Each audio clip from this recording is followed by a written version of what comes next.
Hi, it's Chuck from Above the Basement, Boston Music and Conversation, the official podcast partner of the 2017 Boston Music Awards. Vapors of Morphine is baritone saxophonist Dana Colley, drummer Jerome Deupree, and New Orleans transplant singer-guitarist Jeremy Lyons. Vapors continues the story of the great Boston low-rock band Morphine through their music while creating their own unique sound. Morphine disbanded after the sudden and tragic death of frontman, composer, and bassist Mark Sandman in 1999. They shared their thoughts last week and talked the new Morphine LP, how they all came together to form Vapors, and their recent tour of Europe and what they're doing now. So here is our conversation with Vapors of Morphine, recorded at Woods Hill Table in Concord, Massachusetts.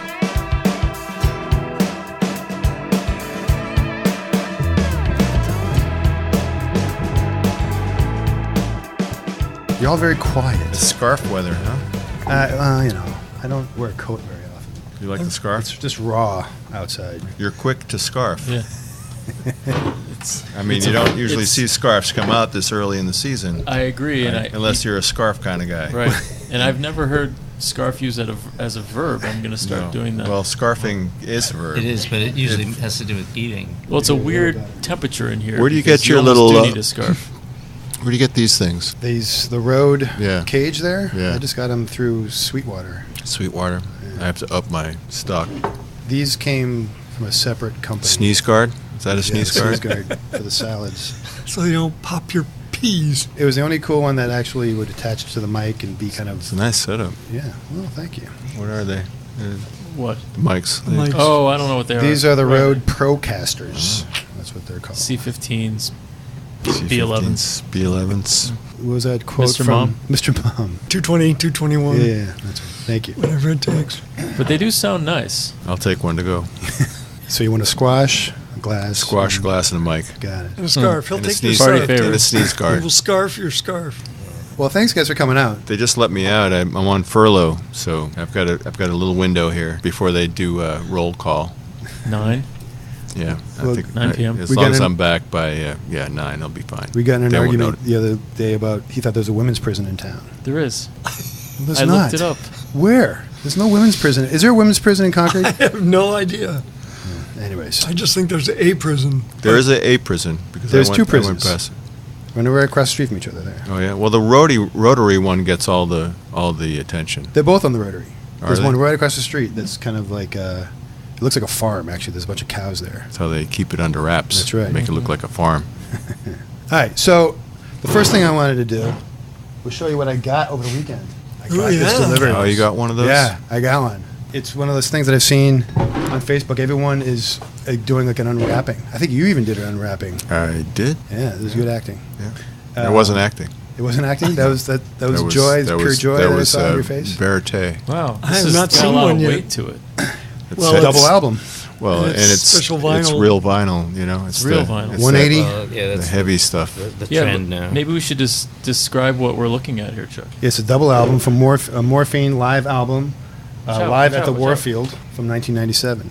So my question is, why did you choose that show? Was it anything specific about it, or It had some energy, you know. San Francisco was always a great place for us in general, and just had a great vibe overall. I know I've listened to the bootleg Detroit, which I like that one a lot. But I was just curious if it was anything specific. This one's going to sound a whole lot better than that. Oh yeah, I haven't put it on my just I turntable thought yet. the Literally a bootleg Detroit bootleg. sounded great. It did, but this is going to. I mean, I haven't heard it, but I mean, this is an actual multi-track recording that's been mixed and mastered properly. Oh, rather than- Bootleg Detroit was just was it one, even two tracks? It was a 2-track that got sent to us, and we decided that we would try to beat the bootleggers at their own game by releasing it before they did, before it became available. So that's why it's called Bootleg Detroit. Where did you guys get this printed? This is done with a guy by the name of Matt Block from Run Out Grooves, Run Out sort Grooves, of a right. That's where I subsidiary wrote it of Warner Brothers, Okay. who acquired all of the Morphine catalog material, live stuff, out of that vault that was meticulously cataloged by Billy Conway. This particular recording came to light, and it was cut by Jeff Powell at Sam Phillips Recording, one of the greatest and best in the country in terms of vinyl cutters, and he did amazingly immaculate job doing the job. Pre-mastered by Pete Weiss up at Verdant Studios in Vermont. Has Vapors ever had? Do you have vinyl? No, No. We've talked about it, but never done it. we don't really have the market for it right now. This is a kind of company that it's sort of like a specialty thing. You know, they raise money. They get a certain amount of people pre-ordering it to make it happen. You know. I just noticed this is numbered. Yep. Yeah, Yeah. It's it's a limited release. You know, Yeah, I mean, cool. vinyl's really expensive Yeah. to make. I mean, we'd like to, but Yeah, there's something very organic about your sound. That it's crisp, and to have the lines of sort of a lower tenor baritone sax along with that lower drive and the drums as well. I could hear that on vinyl. I mean, you could hear it anywhere, of course, but there's something very warm about it. well, ironically, you get better bass response with digital. It's just the way it is. You can't. There's certain registers you can't reproduce on vinyl the way you can. I mean, if it's done right, it can sound great. And I love the whole experience of an album, the physical experience and the 2-act thing, you know, and the artwork and everything. But as far as like the sound, I mean, most of my records, half of this what you hear is,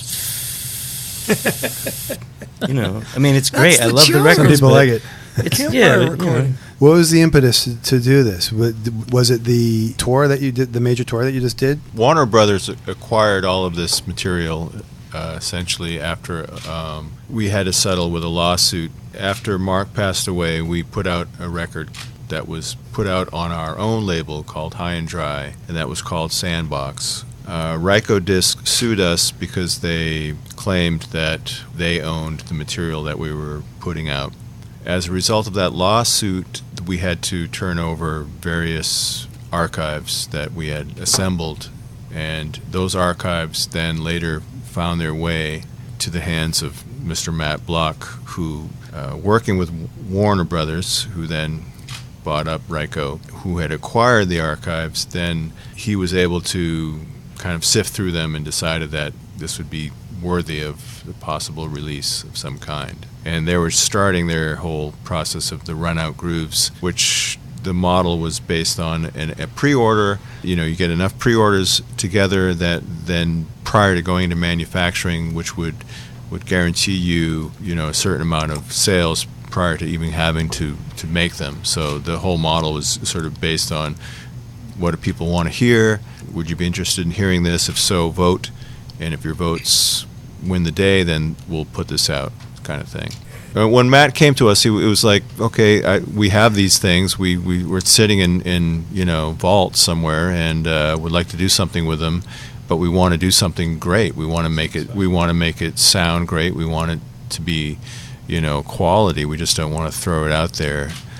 He was very interested in making it be the best sound quality as possible, the best product that he could possibly make, to make it for music lovers. And when I heard that was his, Take a look at that. Yeah. that was what he was looking to do, it was a no-brainer. So we basically started working together, and this is what we have. Is that on other forms too? Not yet. It will soon be available as a digital download or CD. We'll see, because now the pre-orders went out, and then also there's opportunities for retails to also pick it up. So it's available in certain record stores around the country. I already saw them on eBay. Yeah. So they're out there, and when that starts to be exhausted, I think they'll start to introduce the digital possibility. Well, cool. Well, congratulations. That's cool stuff. Yeah, we're very pleased. Yeah, no. The other really amazing thing. Well, we talked to Jerome last. What was it? February, I guess. Right? You were mentioning how you were going to go to Moscow and to Buenos Aires and to Warsaw. Not in that order, but yeah. Yeah, in that order. How was that tour? I mean, had you done that before? Did you go, or was he just making that shit up? We made that shit up, so who cares really if it Did you really happened or believe not? Jerome when he said that? Does I it believe matter? anything Jerome Does it really says. matter? Let's just If pretend. you want Yeah. to think that we went to Moscow and played, then we did. Yeah, sure we did. It's Yeah, kind of a course. little weird. I was like, all right, well, whatever. No, it was Whatever Jerome it was says. amazing. We did 2 European tours within a year, in November of 2016 and then June of 2017. This past one was the one where we went to Russia, and we did one show in Bologna, right? And then Moscow, St. Petersburg, Warsaw, Ghent. Belgium, and Madrid, gigs in Spain. and Barcelona. Did you go to Sao Paulo too? No, that was the after. following. That was later? That was in September. We went to Sao Paulo, Buenos Aires, and Cordoba, Argentina. Have any of you been to Russia before? Nope. So how was that? It was great. We were, yeah. a little concerned, or at least I'll say I was, Yeah. just because of, what's been in the news and everything. Sure. But What more could they have done to us? right, yeah. I mean, what are they going to do? Elect another Yeah, president for us we're- while we're there? We were held for questioning. But no, Russia was amazing. We saw this movie about a true story of these 3 kids who tried to bring the band over in the spring of '99. The band being Morphine. The band being Morphine. The movie's called Bringing Morphine. An incredible story of these guys putting it on the line. Do you remember that happening? Do you remember someone approaching you to come over there? Vaguely. We arrived in Moscow. We were taken to dinner. Essentially, we're having this meal. Phone rings. Our promoter picks it up. He motions to us. He says, there's these filmmakers who are screening a film tonight, and it's a documentary reenactment of an actual story of the Yeah, band just something Morphine. about the Would you band, guys so be it was- interested in coming by to see the screening? They'd love to meet you. So it was just by pure chance that they were screening the day that we happened to be there. Student Really? film. So we said, of course, we'd love to go. We drove over after dinner. We were brought up to this amazing little spot, second floor, kind of It's like a little social private club. yeah.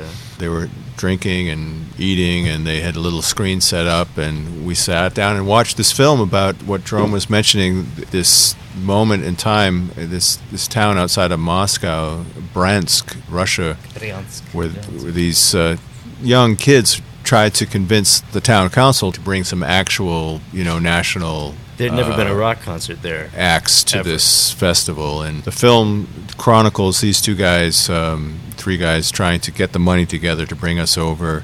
They get into trouble. They loan sharks. Really? They have a real hard time There's pulling it violence. together. They finally get the money together at the very last minute, and that's when the news comes across that Mark had passed away, and their dreams sort of just go down the drain. It's So a wait a true second. story. This is 20 years later, basically. Yeah. You guys are actually there Right. as Vapors of Morphine. Right. You never knew about this film. No. Well, they just made it. They just Yeah. finished And it. it was wasn't a even re- finished We yet. didn't It know was about like the they still story. had to do a Yeah, little yeah. bit You didn't know about the editing. story. You didn't know about the film. And Yeah. you guys were there. They Yeah, knew we they were knew you coming. were coming, right. And they were hoping to get us to come. There had been some communication.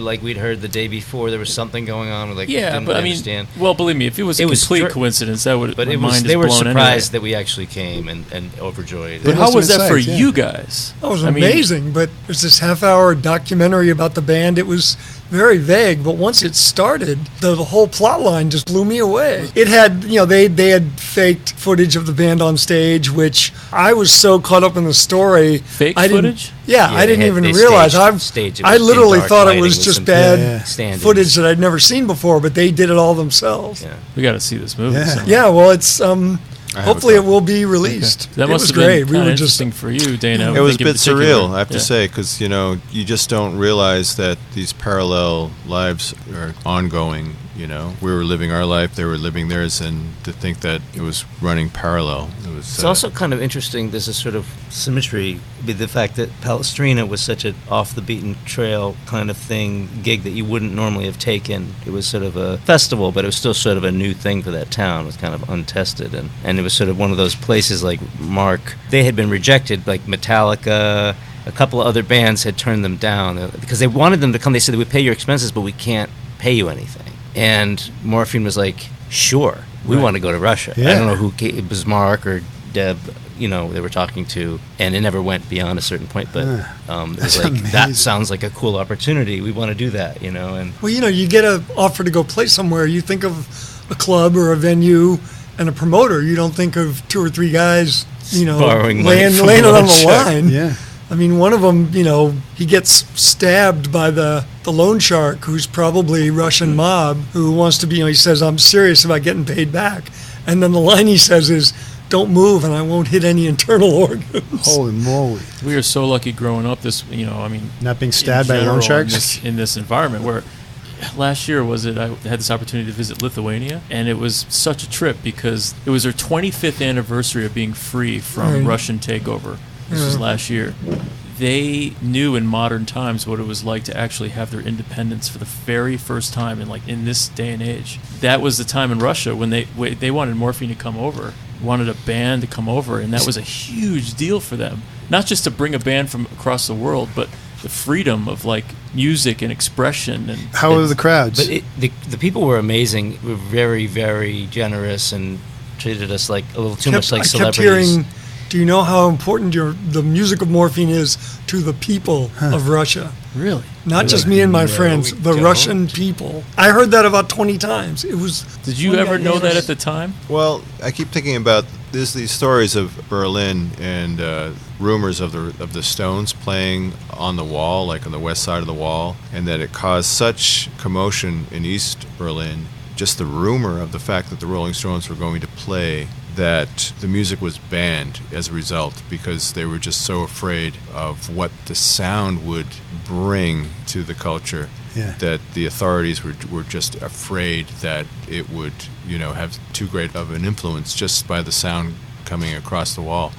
And that really struck me as here in America we're very sort of laissez-faire about our freedoms, and the fact that we can listen and read and do and think freely. But there are places in the world that those people have died to experience those things, and it's pretty powerful when you have the opportunity to play music that is based in the celebration of that ideological freedom in a place that has been so suppressed. It's pretty palpable, and it's something that I wish we had greater appreciation for here. A good portion of my family came from over there about 100 years ago, so it was definitely, and I never really expected to get to go.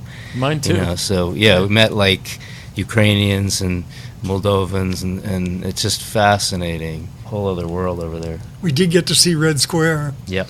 Which, again, I didn't expect to be able to do any sightseeing. And after dinner, before we went to the movie, the guys just sort of said, anywhere you want to go. And I said, are we near Red Square? And he said, sure. So we walked over at night. And then, when I think about what have I seen in pictures or footage from there, it's tanks and troops marching through. But Lenin's tomb and... You saw Lenin's tomb? You saw? Well, we saw it from the outside. It wasn't open, but the guy said that the older Russians still line up. Yeah, that's surreal. Jeremy got mistaken for Lenin a few times. You did? That's just I think it's the beard. my daughter's friends think I look like Lennon. I'm Can you impressed. take the head off for a second, Jeremy? Well, I'm bald, so that helps. There you go. Sometimes I wear a cap. I'm bald too, but I don't. No one compares me to Lenin. I don't know. There are worse things, I guess, to be compared to. Well, that's fascinating. I mean, I've always wanted to go to Russia, and I think that's just amazing for a rock band to be able to go over there and do that.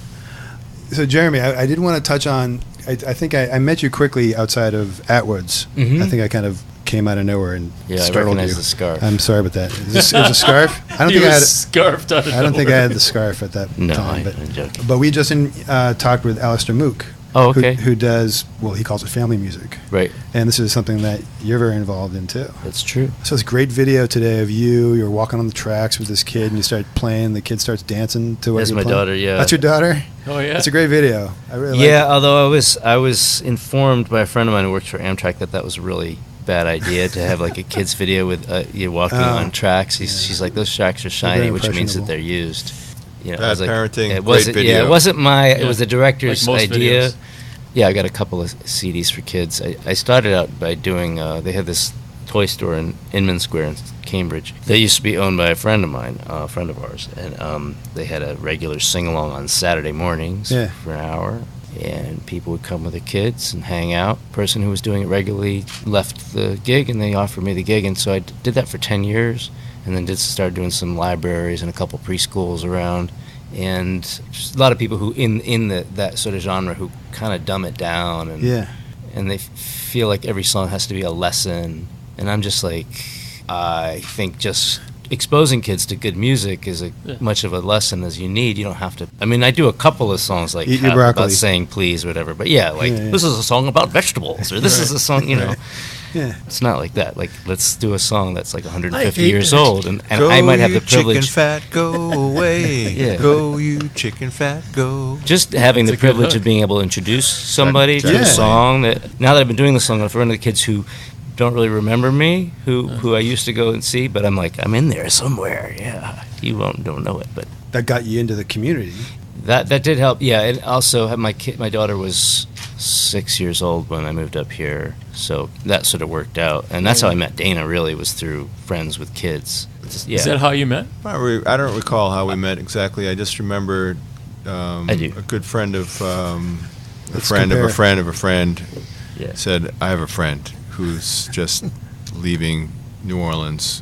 He's a musician, and he's looking for a place to just kind of play. This was after There were a Katrina. couple of people who looked out, like there was somebody who sent out an email to a whole lot of people. Yeah, It was that's a good. friend of a friend kind of a thing, and Yeah. then we had a mutual friends who said, "Oh, I saw Dana, and he said you should come by the studio," which was High and Dry. Oh, okay. And actually, This was where Mark Sandman lived in Cambridge on 228 Norfolk Street, which was called High and Dry, the fifth floor loft space which he lived and recorded, and Morphine recorded. And after he passed away, myself, Andrew Mazzoni, and Billy Conway largely tried to maintain the space as a label / recording studio as best we could. We managed to do that until about 2008, and during that time there was a lot of recording that went on up there, and it was, whatever you could bring would be recorded. And when I learned about Jeremy, I said, just please, come on up, we'll set up some microphones, just play, and we'll roll some tape. And he came up, and it was just me and him, and he played like 30 songs in a row, and I was just like, wow, this guy's amazing. Stuff that I had never heard of, and stylings that I had never heard of, stuff that you just don't normally hear this far north. And it was obvious to me that, I don't know, just that there was something that he was doing that was very interesting and exciting. And there was just a lot of sorrow around that period of time, obviously, and so much of that went into the music making as a way of catharsis, I think. And I think we became very close because of our shared love of a city that was devastated. And From Katrina. After Katrina, just the kind of what happened there was so painful for anyone who ever lived or loved New Orleans. It was hard to watch. It was hard to see it happen.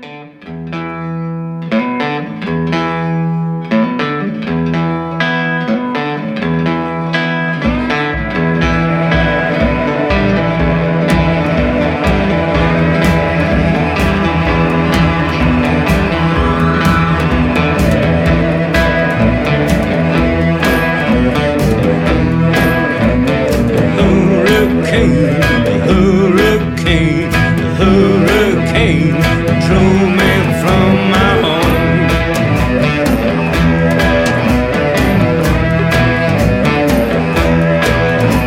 it's Baton Rouge, Baton Rouge, Baton Rouge. It ain't the place for me.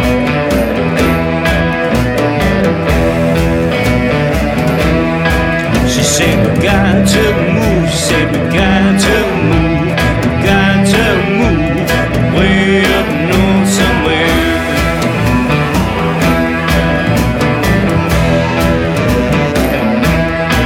To get my girl in school, a girl in school, a girl in school. There ain't no schools at home.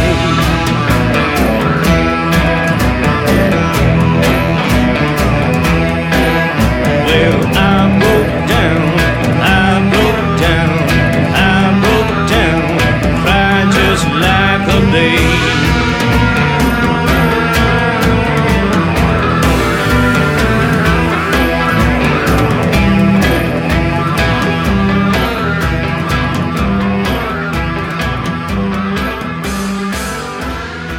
That was an impetus for some of the initial tunes that you guys started to write for that became Vapors tunes, or eventually, or Wouldn't no? say necessarily as concretely as that, but Mm-hmm. I think the emotion was there, and certainly the love and bonding that surrounds knowing what it means. To quote Jeremy's left arm, right arm, sorry. That I don't just it was immediate bond, I guess, without necessarily even knowing each other. Yeah. A lot of people were sympathetic, but few people were truly empathetic, and it was a difficult thing to expect anyone to be. And there were a handful of people I felt who could kind of get a sense of where my head was at. And these guys, having gone through their own kind of life-changing catastrophe, albeit much more personal, different kind of thing, just sort of had an understanding, I think.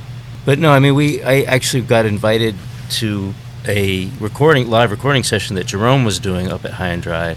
That was the first time I met Dana, and I don't know if I had met you, Jerome, yet, or Yeah, we I think met we at met at the the Lizard Lizard Lounge Lounge. a few days before that, probably. When you can't- did the break on the Sunday gig through Blake. Right. So And another I friend talked of to a you friend. right after that because I was totally blown away. I met Jerome at Lizard Lounge doing the Sunday night poetry thing, and then you guys did a live recording of a poetry slam. Right. And it was at High and Dry, and Dana and Billy were hosting it, and I was extended an invitation to come hang out. So that's the first time we hung out. And the old High and Dry was a fifth floor walk up. Yep. You go through a trap door, literally. It's a really very cool clubhouse. To get into the studio? Or- Yeah, it was a very cool space. If you And came I up was the hanging out stairs, there there all was the a time because I was just sort of trap at door in the loose floor. ends and- Really? To get in, yeah. So Sounds I would amazing. just go and hang out, like see what was going on if Dana was around, and we did that one session. But I was actually, the funny thing is, I was like I felt completely disembodied, like I couldn't connect with the music at all. At that point, I was just in shock still. This stuff just came out as a kind of automatic muscle memory, but I listened to that stuff later, and I was like, I can't let anyone hear. I can't even listen to it. Really? Yeah. I think it was NPR today or yesterday. I was driving. There's this guy, the recent earthquakes in Mexico. Mm-hmm. Unbelievable loss. There's this guy at Berkeley who's a guitar player. He got together with this other guy, and they have these beautiful songs that have come out of that whole experience. It reminds me exactly what you're talking about, but it's very powerful. I just heard this story today. So those aren't things you can listen to anymore. Well, no, I wasn't connecting at that point. I remember trying to play on the street. I was in automatic mode. Like I went, after living someplace for a while, if you're a local musician, you kind of get in a groove. Yeah. When you first move to a place, you have to go into overdrive to expose yourself. Sure. If you actually want to be part of a scene. And I was not looking forward to doing it again. It's like I found the place I wanted to be for the rest of my life as far as I was concerned.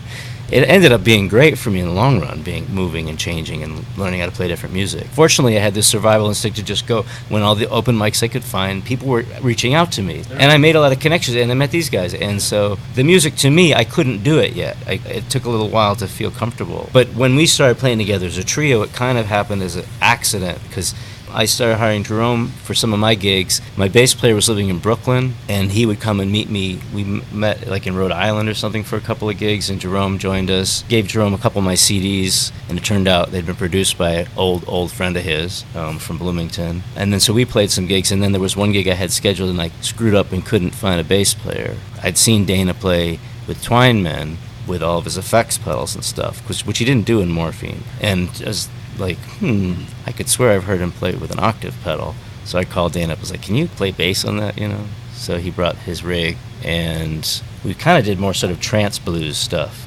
Yeah, it wasn't Morphine material. It wasn't Morphine material at all, no, but it was a lot of one-chord blues and three-chord stuff, just real Delta stuff. What year is this? What about? 2007, I think. 2007. So we played occasionally, like every once in a while we play a gig, but it was nothing regular.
How soon after that did the ever-expanding elastic band with you start? The ever-expanding elastic waistband. Yes. Let's get it right. WAST. I can't believe you didn't. You don't have that on the tip of your tongue. I'm sorry. I'm just So that just doesn't roll off the tongue. No? That wasn't it expanding I don't know waistband when the name, as well? Once? Well, first it was elastic waistband. The ever-expanding elastic waistband. First it was elastic waistband, and then we looked up. This was the days of MySpace. There was a cover band in and there were like Canada. 3 or 4, I think 6 other bands with some variation on elastic waistband. More water? Thank you. It's being the new originals. And so we're like, exactly. So Dana's like, okay, we'll make it the ever-expanding elastic waistband, so we could be sure they can't. And I had just had the band that I had in New Orleans was one of those Jeremy Lyons and the Delta Billy Boys, so it was already hard enough to fit that on the spine of a CD and a CD title. And so I was like, yeah, here, let's do this. A band with parentheses in their name. That was real more like 2009. Yeah, it was for the 10th anniversary. We went back to Italy. Palestrina. That was when we first started doing the Morphine material and got the Atwoods gig, every Wednesday for just a couple of weeks before we left, and then continued it when we got back. So that was the birth of this band. I even read a Globe article that came out a couple years ago. I don't know if it was them saying this or you saying this, that without Atwoods there would be no Vapors of Morphine. It's probably true. Probably yeah. true, Yeah? Well, some bands have a rehearsal space and rehearse every week or every day or whatever, and some bands have a weekly gig. That's always been the way I've done it, and it's not necessarily the best way to do it, but it's a way to do it. Yeah. If And you have a it's place a way to go it's a once way a to week. get tight. For a while, people are going to be witnessing a lot of Practice. problems. A lot of We of like to bad reserve notes our and stuff. rehearsal for the stage. For me, it's like if you're on stage, you're more likely to put everything into it. So than at a rehearsal, but.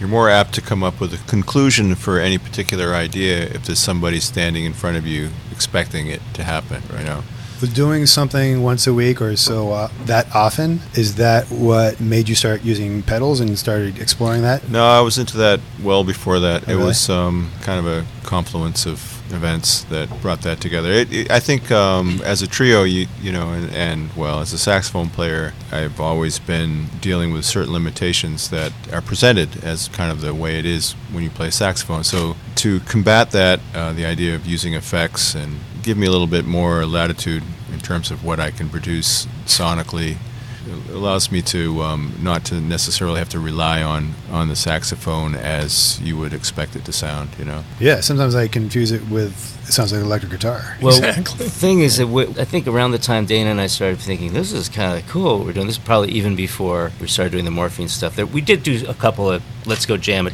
Jerome's house, and a couple times Dana like couldn't figure. It took a second, like which is you and which is me, between the electric guitar and the sax. And I'm like, well, that's pretty cool. I think we're onto something there. You know, there's like a language going on. In a trio, I think you can create a lot of space. This is a unique opportunity, I think, the three instruments you have to do something like that. Pedals or no pedals. But I think that ethereal octave, if you do octave pedals and other effects, can be some pretty cool stuff. The first song on the album, is it the first song on the album? The Renouveau. Renouveau. What it reminded me of when I first heard that, I'm going to butcher this too, Tinariwen? You know them? You know those guys? Yeah. I'd heard similar. those like maybe 3-4 years ago or something. Yeah, somebody else actually made that connection to the point where it was a really nice review of the CD online somewhere, and they were referring to that tune as a Tuareg tune, and that's a common misconception, but they're very closely related. The Tinariwen, as well as Bombino, they're nomadic people. Mm-hmm. Their realm is between Niger and Mali and Burkina Faso, I think. There's a lot of political history behind their music. Guitar players are literally gunslingers, right. You know, in the wars there. Renouveau it's a little more, I think, closely related to the music from Mali that's like akin to Ali Farka Touré. If you're familiar with him, he was a Malian guitar player, huge star in Africa, in West Africa, and he did a collaboration. It was a record he made with Ry Cooder around '94, I think. Talking Timbuktu. It's a very similar. It's a related thing. The guitar being introduced to West Africa and becoming a kind of a symbol of independence. It's certainly a different sounding song for you guys.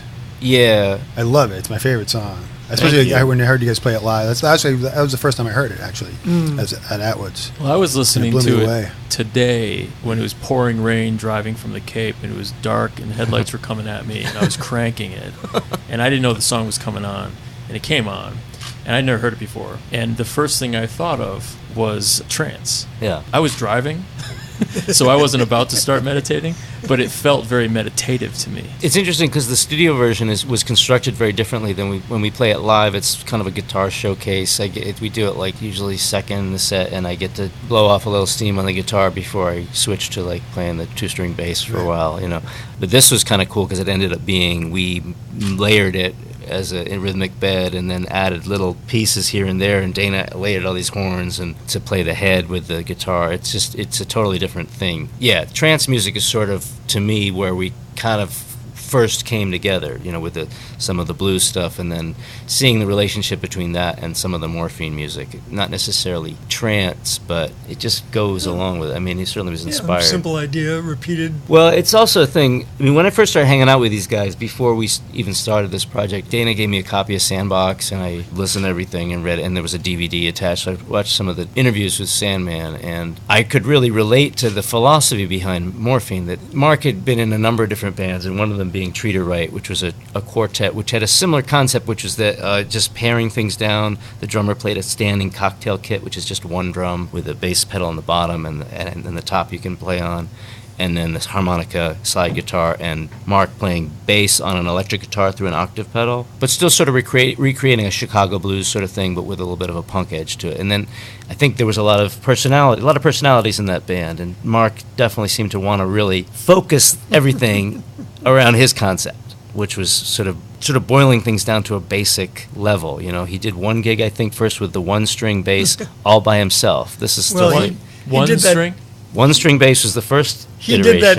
He first started with the one string, but after the band had been going, he did a gig upstairs at the Middle East of just him. I don't know whether the bass was one or two strings, but he called it one, and he went up and played all the same songs by himself. It was cool, but it had its limitations. But when Dana and he started, it's like, okay, he had one string on the bass. In the baritone sax, they had a very similar range, and so they could kind of get in this groove together. Okay, let's get a drummer and see where this goes. But he was exploring this idea. He was talking about Muddy Waters and how one of his favorite recordings of all times was this Muddy Waters track, Rolling Stone, which is like his version of Catfish Blues. And he's saying the whole thing is basically one chord, but it's one of the most expressive blues tunes, and it's just one chord. And he kept saying about the bass, well, all the notes are on one string. I think I had sort of turned to blues early on after I'd been playing guitar for a few years when I was a teenager, and I just realized I didn't know anything about songwriting, anything about songs, or anything about life. So I said, maybe I'll go to the basics,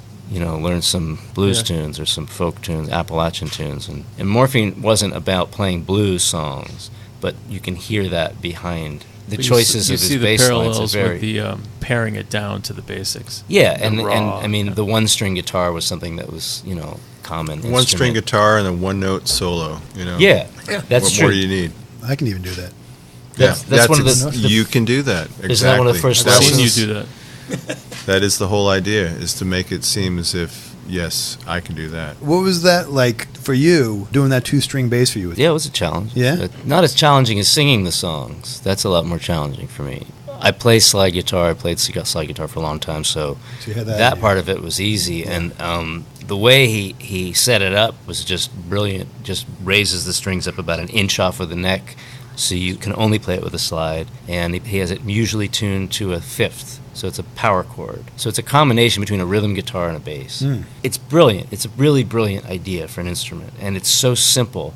And it's tricky, and I love that kind of thing. Like I don't sound like Sandman when I play it. I mean, people will say that just because there's not very many people who play a two-string slide bass. But I listen to it, and I'm like, I've heard other people like, oh no, he had this kind of real slippery way of going between the notes. And I'm trying to emulate that a little bit more. When you're doing Morphine songs as more Vapors of Morphine, like for Sheila, you slow it down a little bit. Yeah. So like when you're approaching songs that already people that people know, whether it be Sheila or Bueno, whatever it is there a decision on like, we're going to do this straight the way people are used to listening to this, or was it a decision to slow it down? What goes into that thought process there? We can sort of do it both ways. The idea for Sheila was mine, and I just said it in the studio, like, let's sort of do a trance trip-hop version of this and just see what it sounds like. It almost was a throwaway. And then we just kind of like, that's kind of weird, because we never played it like that. Right, but and it's it's a fine line between doing something organically and doing something just to do it. But I'd heard it or fooled around with it in my head and thought it might work. So now we sort of split the difference. Sometimes we'll do it really slow. It sort of depends. Other songs, Buena's pretty much the way it's always been. Yeah. But there are other songs where, at least personally, I try to get them as different as possible. I mean, within limits, obviously, but we're less likely to record something if we perform it more or less just like Morphine did, just because there's the obvious comparisons, and it's like the three tunes that are on there on a New Low. The Morphine tunes are that one and Souvenir and The Other Side, and they're all really different from the original recordings. And like The Other Side, I learned the song early on, and Jerome kind of changed what he did, and it sort of became more of a Middle Eastern feel to it, and it just kind of evolved that way. And I never really thought about how different it was until I went back and listened to Good, because I've done a lot of playing other people's songs in my career, and it's like, okay, I need a new song. I'm sick of all my songs. Okay, I'll go and you learn the first chorus of the one song. Okay, I kind of figure out what the guitar figure is, and those are the words. Write them down quick. Okay, I have a new song to play tonight. And you've figured out the basics of it, the riff, but it evolves from there. And that's kind of how this happened, because it was like, I have to learn a lot of songs really quickly, and you learn them kind of wrong, and then you can get some magic stuff out of that, right? Yeah. Well, I like the idea of it's a cover tune in a sense, but you do it in your own style. Some of the best songs are done that way, where there are other people's writing that you put a stamp on it. Yeah, that's yours. That's, to me, I think that's sort of the whole point of it to me. Yeah. Otherwise, you might as well listen to the record.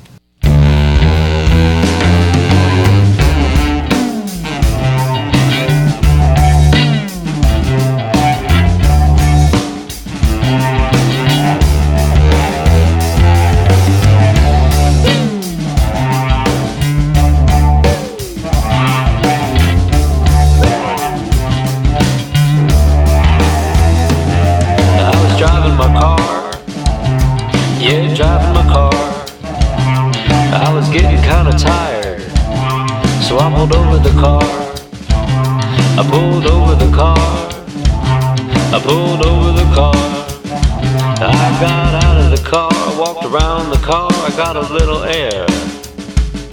I felt better. So I got back in the car. Yeah, back in the car. But as soon as I got back behind the wheel, I felt all tired again. So I pulled over the car. I pulled over the car. I got out of the car, walked around the car. I got a little air. I felt much better.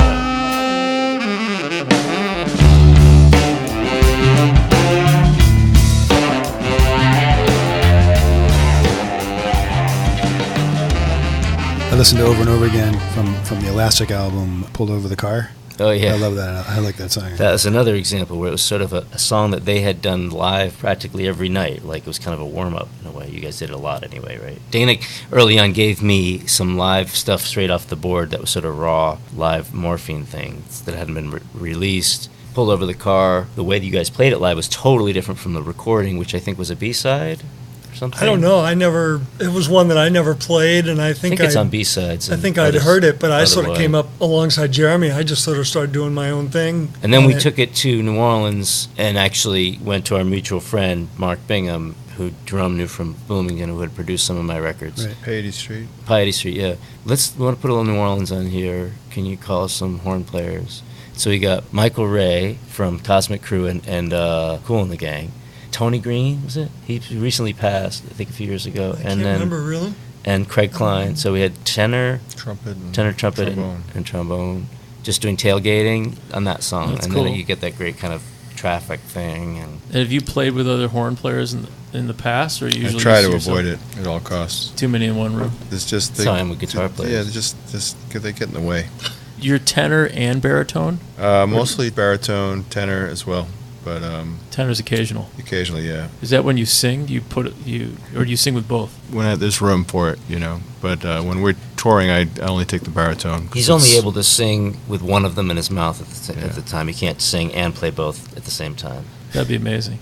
working on it. You haven't tried that yet. Yeah, what about that side of the mouth you used to play the other I horn? sing out of Can't my you sing out of nose. that side while you're playing the horn? I gotta do all the singing.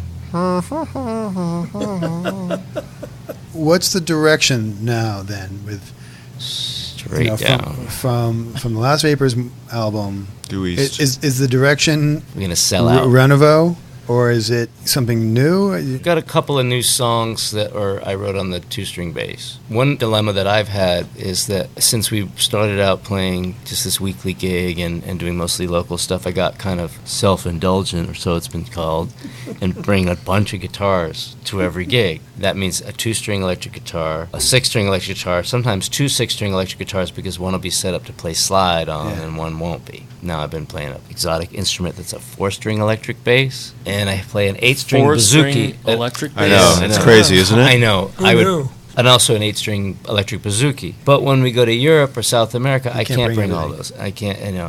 I'm. Some people do, but then you start. All your money goes to freight charges, and so I bring two guitars. I bring the two-string bass, and I bring an electric guitar in one gig bag. If you go to Russia again, you'll have to play a balalaika. I almost bought one. I was gonna, It's but I three was just strings. like, had a bunch of them in the market, and I was just really tempted. What do those Maybe look next like? time. It's like a triangle. triangular Oh, yeah, instrument I've with seen three that. strings. Yeah, One's a drone, isn't it? Like a. I don't know how it works. It's I don't know. think They're one's great sort for of a hanging drone on and you- walls. They are. It's Well, I there's imagine the the whole- case the- must cost a fortune itself. Dr. Zhivago. These guys wouldn't played the realize it. balalaika. It's a Russian thing. Yeah. They don't understand. How often do you go into the studio and just kind of jam and see what happens and pull little pieces out and maybe take it into a live performance? Not that When frequently. the moon is blue. Yeah, Really? We don't. did a few rehearsals. Yeah, we- A few months They're ago. usually Blue pretty fruitful. We will sometimes we'll book Jam Spot in Somerville and go in and just try out some things and see what happens, record it, listen to it, and then discard it. This is But true. we find that the actual process itself helps us to, I don't know. Well, we got a Helps few us new in a way. tunes in there, and it helped me feel better about, like I had a block to learning Mary, Won't You Call My Name, just because it's a lot of words, and I'm not kind of slow learning stuff.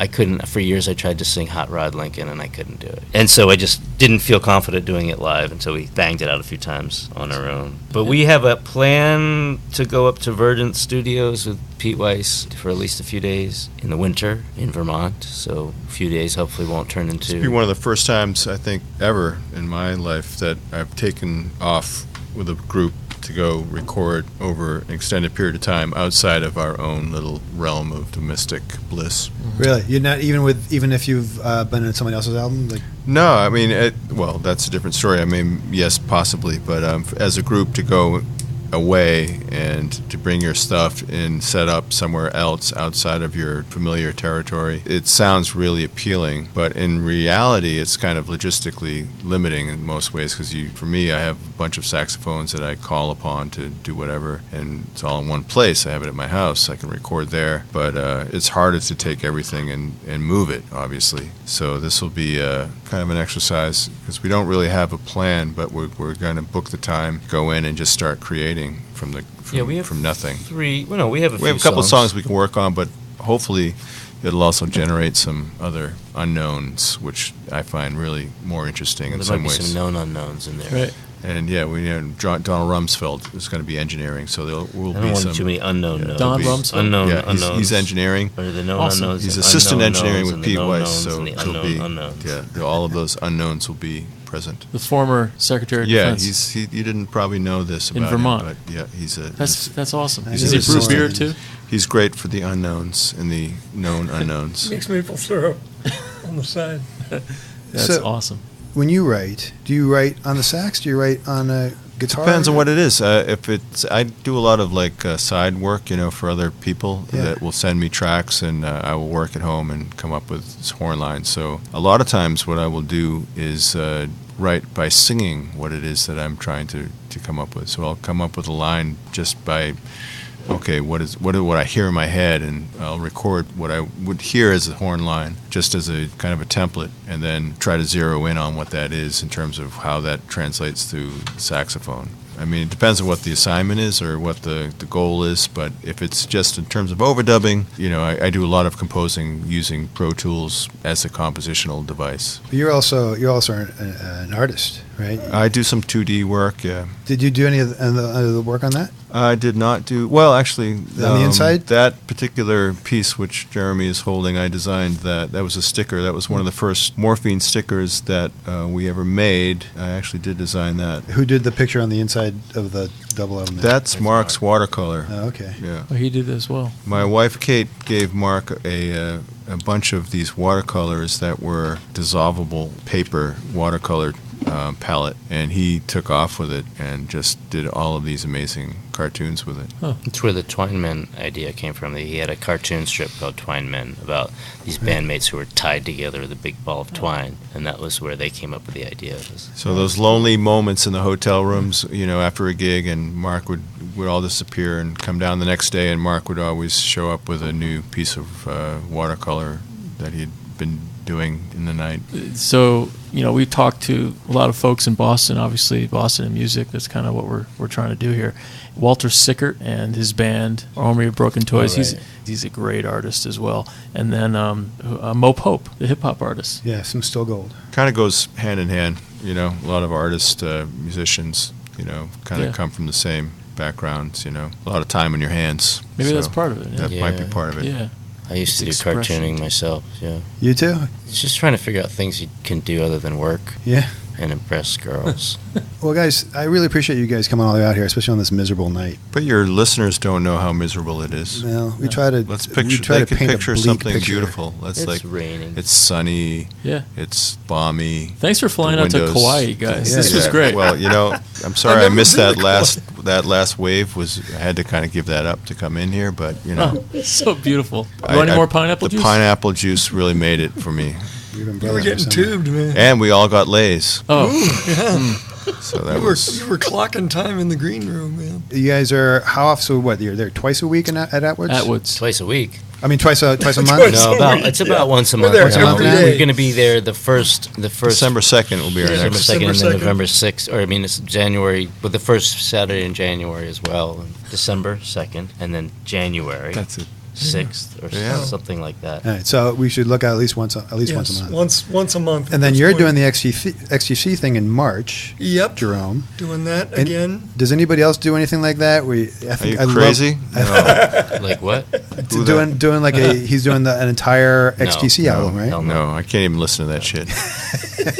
I can't. It's a special I breed can't who learn likes that who likes fast. those I albums. can't- It is, I can't it learn is that an fast. interesting group of tunes. It's a packed I can house. never You play sold it out the if last you're gonna play time. that stuff. Yep. To each his own, you know? Hey, Jerome likes it. He's happy. Sort That's of all that like matters to idea of me. being a genre. when's your drug band playing again? We play usually every third Saturday of the month at Plow and Stars in Okay. the afternoon, Okay. 4 to 6, and we play every first Friday of the month at Sally O'Brien's in Somerville from 6 to 9. What's it called?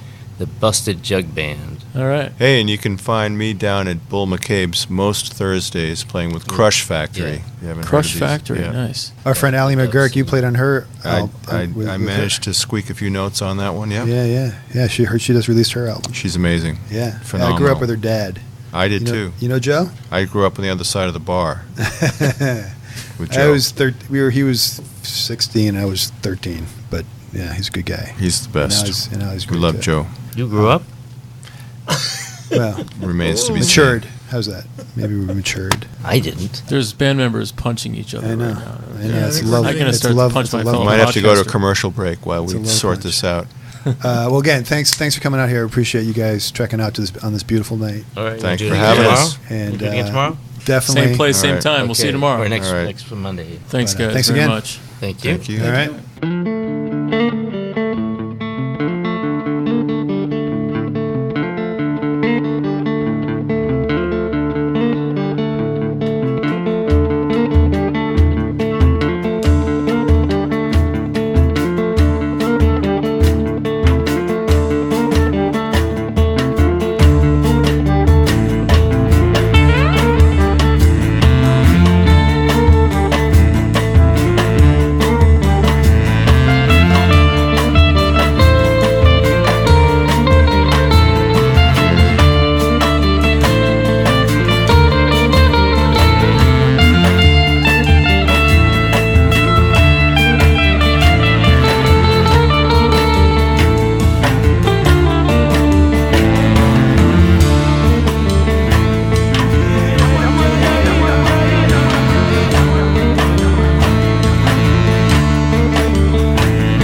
Huge fan here of each one of these guys, and we really appreciate their taking the time to tell us their story. Make sure you check them out at Atwood's Tavern in Cambridge, Mass. You can find out their schedule, where they're playing, and also get their music at vaporsofmorphine.com. Go to abovethebasement.com where you can sign up for our newsletter, listen and subscribe to our podcast, like our Facebook page, follow us on Twitter, and look at all the nice pictures we post on Instagram. We are everywhere. On behalf of Ronnie and myself, thanks for listening, tell your friends, and remember, Boston music, like its history, is unique.